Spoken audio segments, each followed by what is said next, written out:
We are back with another episode of the B.A.M Sports Media Podcast. Man, y'all, we got another good one in the books for y'all today. Today we talking about the NFL draft.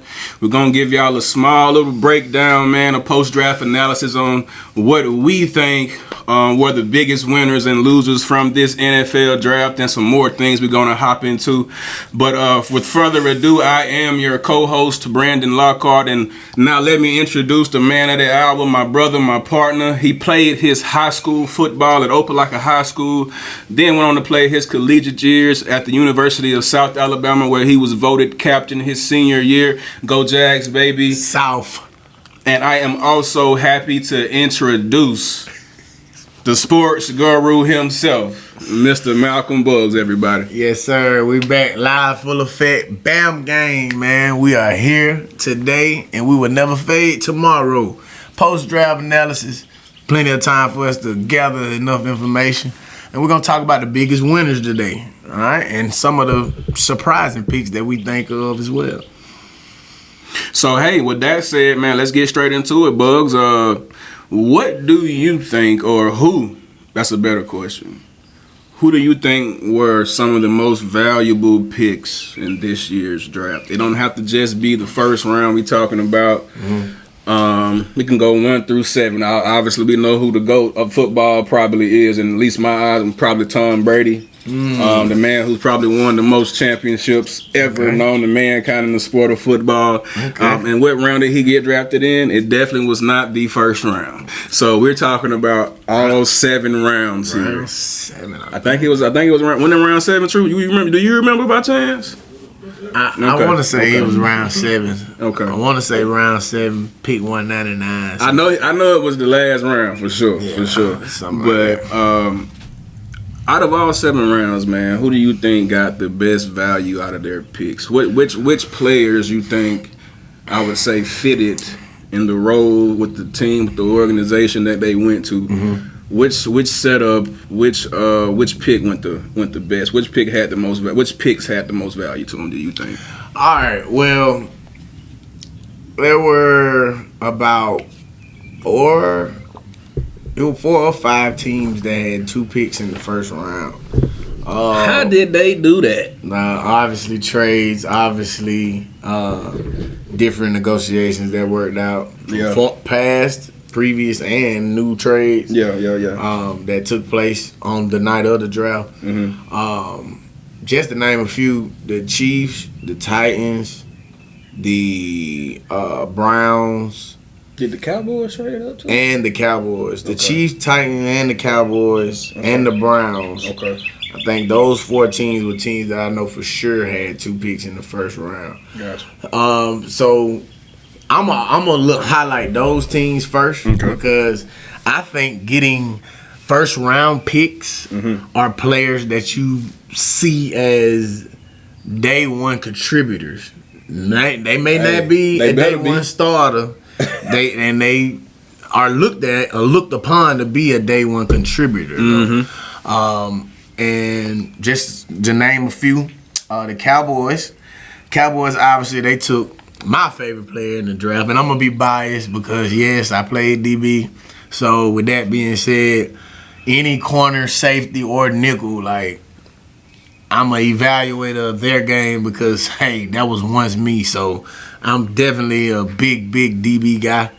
But I feel like Caleb Downs he also served, his athleticism served as a point of perspective that you could possibly say he was the best player, like overall player in the draft. This year's draft. If you go back to his high school career, you go back to his time in college, the 3 years that he did play. 1 year at the University of Alabama for the GOAT, and then 2 years at Ohio State, which is arguably like 1A, 1B when it comes to the biggest brands in college football. For sure. Ohio State, Michigan, Alabama, like, yeah, they neck and neck when it comes to that. Yeah. And just his overall ability to withstand and the ability to stand out in every place that he's been, I think Caleb Downs was definitely a great gift for them.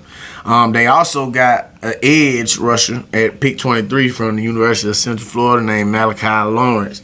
And he is a very twitchy guy. He's also a guy that has great lean ability, core torque, which means that he can get around tackles in tight spaces and you go bend. And that's exactly what, scouts look for: knee bend, the ability to explode off the ball, have good ball get off, but also be fluent in your pass rush moves. And also, what do you do when you get beat? What do you do when you get blocked? Is the play over? Are you relentless? So those are things that people look for, and I believe this guy checks all the boxes. I'm a firm believer that I tell my guys to this day that I coach, it doesn't matter how you start, it's about how you finish. And it's not about where you've been, it's ultimately about where you're going. And just because you came from the University of Central Florida does not mean he's not a value pick. I think he's gonna have a day one contributing mentality. Now, I don't know if he would contribute day one or not. The Cowboys have needed some defensive help over the last few years. That's true. And I think them drafting two guys on the defensive side of football in the first round speaks volume of where they're trying to go. Definitely. I'm going to look at another team that had 2 first-round picks, and I ain't even got to look at their plethora of picks, but the Tennessee Titans, I like what they did in the first round. They went and got Carnell Tate, which is another surefire weapon for Cam Ward, who is an elite thrower of the football. I would say that. He still has a ways to go to improve at the league, but at the same time, we've not really had an opportunity to evaluate him because the things that are around him just weren't up to par as well either. Of course. So Carnell Tate, great pickup for him on the offensive side of football. Sure catcher, elite route runner. I think he's an elite route runner. I also think he's a seasoned route runner because he's been able to be around other guys who are going to be first-round picks as well. Like, everybody knows Jeremiah Smith is going to be a first-round pick next year.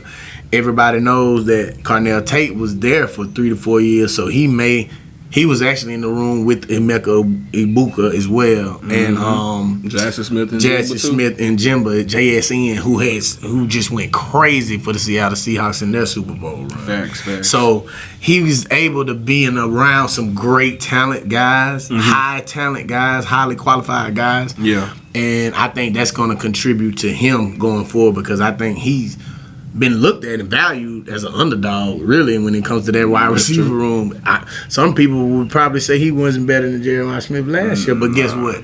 He's a first-round pick, and he's got the ability to prove himself from now on days to come throughout the rest of his career. The second guy that they drafted was a guy from Alabama, Keldrick Falk. I'm quite familiar with this kid because I coached against him at my first job opportunity at McKenzie High School in McKenzie, Alabama, which is a very small town in Butler County, Alabama. 1A program. He tortured y'all then. He tortured us. He went, this kid, Keldrick Falk, is from Highland Home, which is Crenshaw County, in the same county as Laverne and all that. So, country kid. But I knew when I seen him and his little brother JJ, I knew that those guys were going to be NFL talent one day. Just because size, just raw athleticism, and just pure just God-given talent, God-given abilities.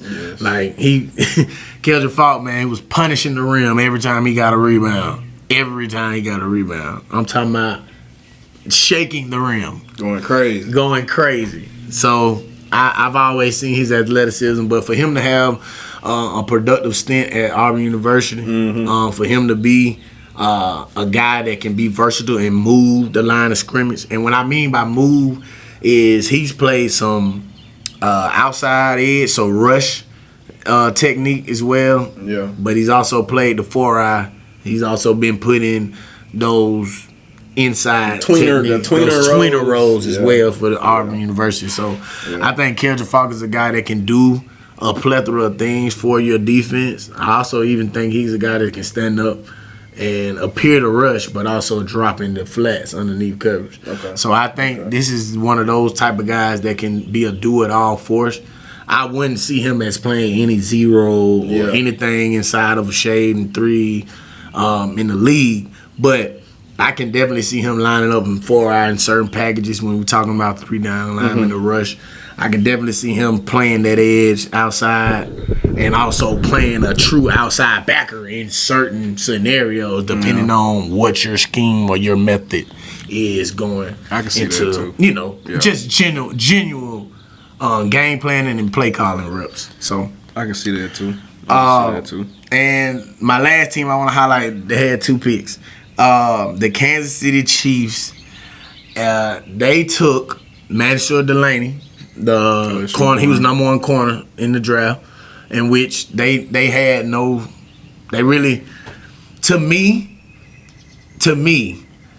to trade up, I thought they were trading up for Caleb Downs. I'm just going to be honest with you all, because when you lose a Trent McDuffie, I think you want to swing big and hit it out of the park.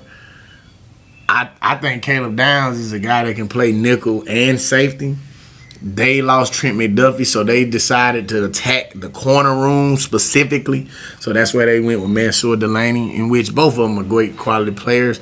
I just think Caleb Downs can do more for your roster. Definitely. So that's why I thought they were trading up for Downs. Definitely. So that was a surprising pick for me, but it was also still a good pick because you got to replace McDuffie.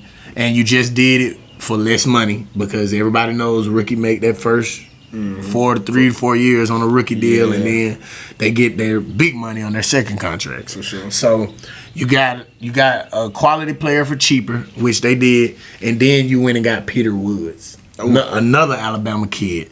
He went to Thompson High School. That's a good get for that. That definitely was a good get because Peter Woods is actually battle tested. I think he started 3 out of the 4. He may have started all 4. I don't know. I think he started off. He may have started all 4 years. He started his freshman year. Yes. So he did start all 4 years at Clemson. He's played in some good quality competition, but also played in some great ball games. Done seen a lot of football. Seen a lot of football, and then played for two or three different coordinators at his time at Clemson. I want to say because Allen was there last year. Yeah. He's played for 2 or 3 different coordinators while he's been there at Clemson, so he's able to have that adaptability factor or versatility factor that he can add to a defense as well. That's true. So I think the Chiefs definitely won what you're talking about, their first 2 picks in the first round as well. Okay. The last team, who was it? I said the Titans, the Cowboys, and the Chiefs. Oh, the Browns. So the Browns, they selected Casey Concepcion, which is a good receiver in college. Me personally, I think that had a lot to do with, and it's not a shot at Casey Concepcion, but I do think that had a lot to do with Mekhi Lemon and Jordan Tyson already being off the board. I think they were the top receivers that everybody was planning to get, but since they picked at 24, they went with the best available guy, and Casey Concepcion is definitely a first-round talent. I think he's a consistent guy. He caught the ball very well in college. And there's a lot of the NFL scouts like McVay and McShay, all these different guys. They will highlight your downfalls and your drops. Got to. But you got to also think about the impact he had as a returner, the impact he had as a leader for his football team, and the consistency that he played the position with. And that means blocking. That means running the route full speed when I'm not getting the ball. Those are all things that amount to what I am seeing or evaluating in the complete player package. And I think Casey Concepcion was a great get for them. Also, their first pick was Spencer Fano, which was one of the top tackles in the draft. He was picked. Yes. He was picked at number 9, and that makes sense. You got Deshaun Watson coming off on Achilles. You got Shador, second year in the league. And I think that was the best thing to do. You sure up the O-line in order to protect investments in the backfield. Got to. And whether you're thinking the quarterback or the running back, you still have to protect the main signal caller, which is your quarterback, who is the leader of your football team as well. Mm-hmm. And I like to add this in. They even got another quarterback. They went and got Taylon Green. They did another unique athletic, unique quarterback. We don't know what he gonna do. That you do not, because he was at Boise State before he came to Arkansas. And yes, Arkansas bottom of the league, but I really think this is a magnificent get because you do not know what he can propel that talent that he has into. And you could really use him like now in certain packages. Mm-hmm. Goal line, side of 20, because you don't know what he gonna do. Yep. He can throw. Yeah, but you just gonna think he in there just to be an athlete and use his feet. Correct. But that ain't always the case when you come to a guy like that. Correct. So before we go, I'm gonna name all 32 guys that got drafted first round. But before we get into it, I want to just highlight some more names that I think were big that the Browns actually did, because when I look up my actual draft grade ratings, the Browns and the Cowboys were at the top. And I'm going to read off some of the names on this list, and you'll see why. All right, so the Browns, after those first two picks, Spencer Fano and Casey Concepcion, they went with the receiver from Washington, Denzel Boston. They went for the safety from Toledo, Emmanuel McNeil Warren. They went with the offensive tackle from Florida, Austin Barber. They went with a center from Alabama, Parker Brailsford. They went with a linebacker from Alabama, Justin Jefferson. They went with Joy Roy, a tight end from Cincinnati, Taylon Green, like I mentioned earlier, from Arkansas, and then another tight end from BYU, Carson Ryan. So, and I'm going to just shed light on the two names that I know from evaluating them the last 2 years personally. Brailsford was a great get from the University of Alabama because Brailsford also played extensive time at the University of Washington when they made that run to the championship game and lost against Michigan. It was Michigan. Yeah. All right. So that year. Justin Jefferson, an athletic talent to be playing the linebacker position. Yeah. I think that is somebody who they will not regret picking up. He got picked up in the 5th round. Actually, both of them got picked up 5th round, three picks apart.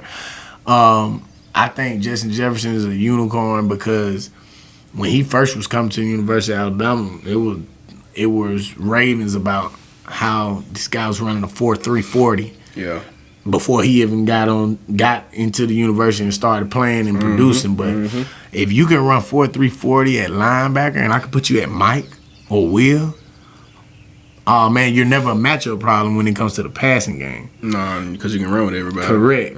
And now all we got to do is just solidify yourself when it comes to run fits, when it comes to the physicality aspect of the mammoths. Playing that line. That play on the offensive line. For sure. But I'm going to go through 1 through 32 real quick. No, it ain't going to take me too long. Say all their names real quick.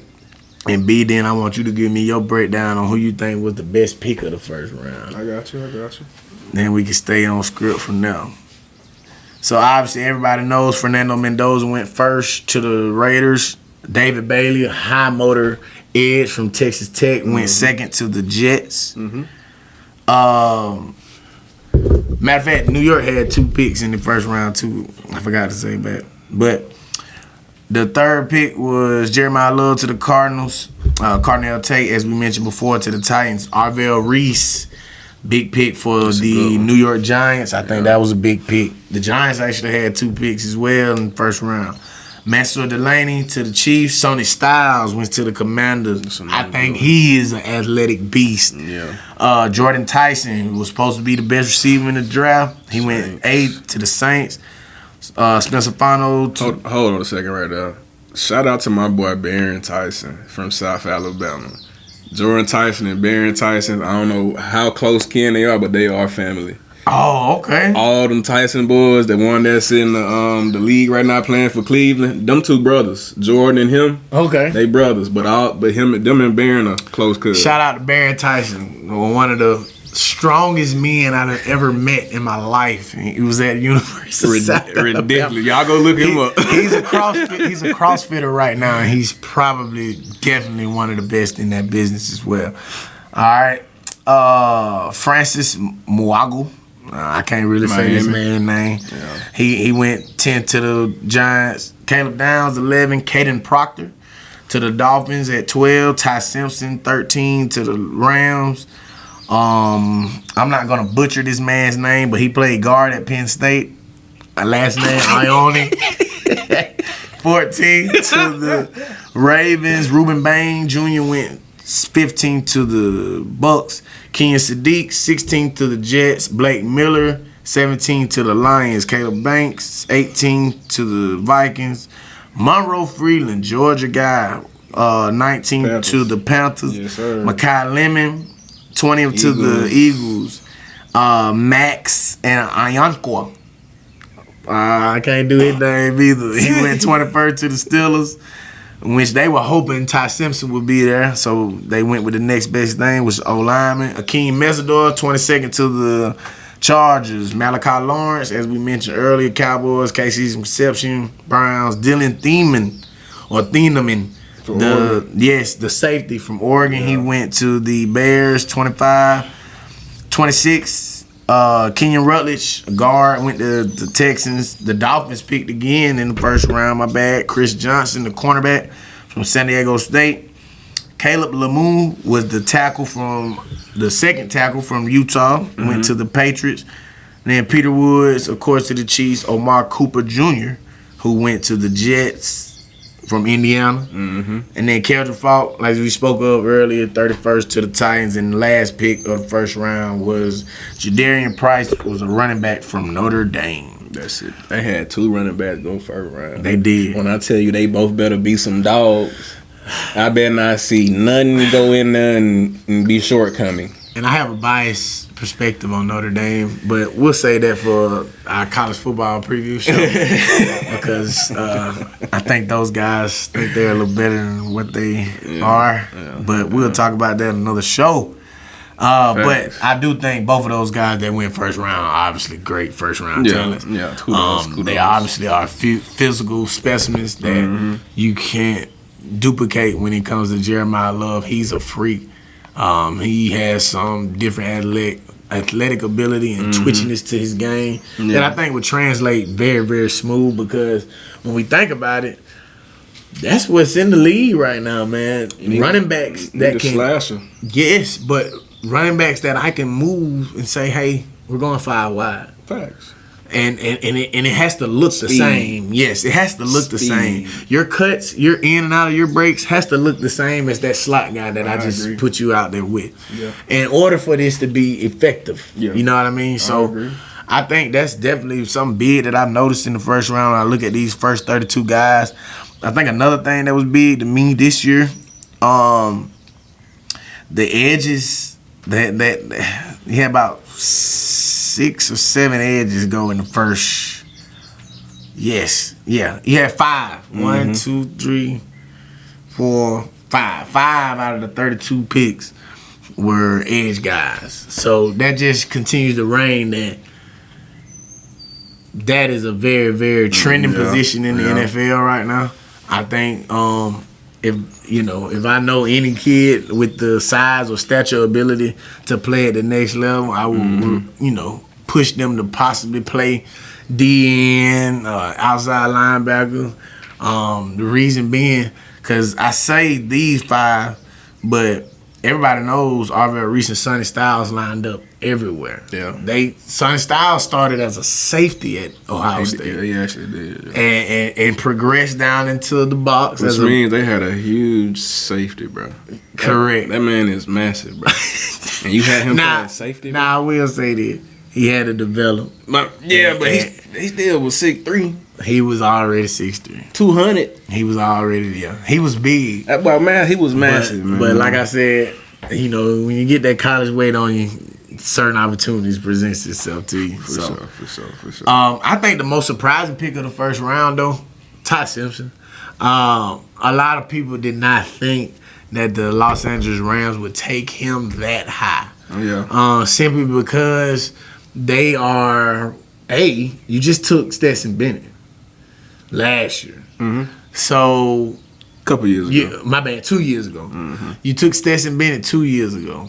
So that means that you are in the business of developing, your backups. Mm-hmm. But for you to take another quarterback in the first round and Matt Stafford, then I already said he coming back this year, nobody saw that coming. Everybody thought for sure he was gonna go with a receiver. I mean, it don't look like Sean McVay thought it was coming either. Yeah. If you look at the interview though, he does look like he was kind of agitated. Yeah, like bro, we just talked about this, and I probably told you that I didn't want that pick. We got a quarterback. You know what I'm saying? That's what I'm thinking. From the look that he gave that GM. Yeah. During that press conference, it looked like he had to get up there sitting and there say like what he this had the to whole say. time, just like he just had to get up there and say what he had to say. You feel me? But I will say this: the Rams make so many moves in the offseason when it comes to free agency. That's a good free agency. Think about That's it. a good trade. That's a possible good trade acquisition later on down the line. Yeah. I don't know if they. Now, me personally, I think they drafted them because they went. Well, you so happy with what they have in the room right now currently. And you don't know how long Matthew Stafford gonna play. He's done in 1 to 2 years. That's why he keep getting 1 year contracts. And the contract he just signed, he just smacked them over the head for it. You feel me? I'm talking about but he plays. He plays in that. He like that level. He MVP for a reason. They really should have been in the Super Bowl. Man, but coaching matters, but also at the same time, certain players making games matter. Yeah. And like I said, better luck next year. I think that they were a formidable team this year, making it as far as they did. Mm-hmm. And I also think that they can be formidable. As long as Matthew Stafford's there, they're going to be a Super Bowl contender. Oh, man. And as long as them two receivers there. Yeah. You got Puka Nacua and Devontae. And many running back room ain't too shabby either. I mean, it's you got a pretty good running back room too. Yeah. And then you just went and got McDuffie. Like, you got a secondary because you already had guys already out there. Come on, and you just added to that. Yeah, so it's all money out there too, yeah, man. You know, everybody gonna go out there. That's a great location. Yeah, it's a lot. Location plays a ton of it. It plays a ton when it comes to picking where you want to go in free agency. Correct. So look, I will say before you go on, I do want to highlight maybe one of the my favorite pick of the first round. Go ahead. I don't think I heard you elaborate on him enough. I'm gonna go Ruben Bain Jr. Why? Because I know somebody not gonna like that, but I also know that man is nasty. I will say this, man. From what I've seen throughout the year, from the dominance he portrayed in the playoffs, and I mean absolute dominance, Ruben Bain Jr. is going to be sustainable in the league for as long as he wants to be with a motor like that. They don't stop. It does not stop. He reminds me of Will Anderson Jr. He has an immaculate ability to continue to be relentless. He has the dying desire to beat you off the ball every snap, but also induce some type of physicality on every rep he takes. And he did it with somebody next to him that went first round as well. Both of them. And that's something that cannot be duplicated, but it'll only be heightened by going to the league because now I'm getting paid to do this. Facts. So it's like, they got NIL money in Miami, yes. Yeah. But ain't nothing like that money that they get. You know what I mean? Ain't nothing like that check bag that they getting on a daily basis to take care of their family. Yeah. But they want to be able to get more of it. Yeah. So imagine the beast that is about to come out, We about because to see some. at the end of the day, he did that, and Ruben Bain is undersized. And you want me to tell you? And that's why he went 15. Ruben Bain is 6'2". That's why he went 15. Like Bruh, he's not the prototypical edge rusher size that I want. He just like Caleb Downs. Correct. When it comes to best overall players in this draft, he's top 5. Yeah.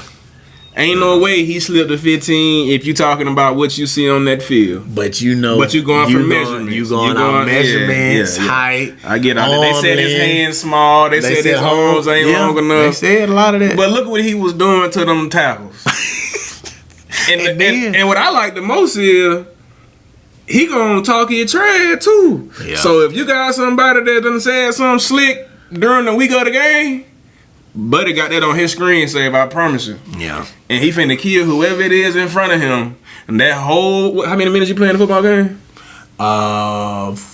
It depends on what league we're in. We talking college right now. Okay. Cause he killed everybody in every minute of every game last year. I don't care if it was the first 12, 15 minutes. I think it's 60-minute game. I think it's a 60-minute game. Yeah. So that's crazy. You can whoop for 60 minutes. But the Tigers from Texas A&M, when they played them in the first round, you had the offensive coach from the week before, the O-line coach and the offensive lineman saying they weren't gonna have no problems with 3 and him. And what they did? That was the ugliest football playoff game that we've seen. Oh my God! Because they made it ugly. Because they went on press conference week before, said they ain't gonna have no issue with blocking them. And he made sure they remembered that. Yeah. So that's the only reason I want to highlight Mr. Bain. Mr. Bain, I'm a Falcons fan, but my brother, I will root for you in Tampa Bay this year. Unless you playing my Falcons. All right. What you got for me next, bro? Man, look. Just to cap off, man, who I feel like may have had the best draft overall, me personally, it's between definitely those guys that were able to draft first, or draft twice in the first round. Yeah. We talk about Arvell Reese and the tackle that went to the Giants. Just looking at what ESPN gave us, in this order, the Browns, the Cowboys, the Raiders, and then the Eagles. They were the top 4 teams, and then lastly the Jets. They were the top 5 teams that had the best drafts based on their acquisition of players from rounds 1 to 7. Gotcha. And me personally, I think that all depends on 5 years from now. I got you. So we can make, these are all great, assumptions, presumptions of what we see, but it's all based on what we've seen already. Yeah. So I think those are great top 5, and I think honestly, we'll revisit this because you can't break them down just yet. For sure. So maybe we'll see where we at week 8, and week 9 of the season. Yeah. Revisit this same draft class topic. Yeah. Well, man, I got one last thing for you before we get out of here today. Do you have any unsung heroes of the draft as far as players we didn't acknowledge today that you feel like maybe went unnoticed or under the radar through the draft, and you feel like they might make the biggest or the quickest impact when it comes to this year's NFL season? This year's NFL season, bro. The reason being, I'm gonna be repetitive here because this is just the truth. The Cowboys have a potent offense, but they've also been one of the worst defenses in the league. Gotcha.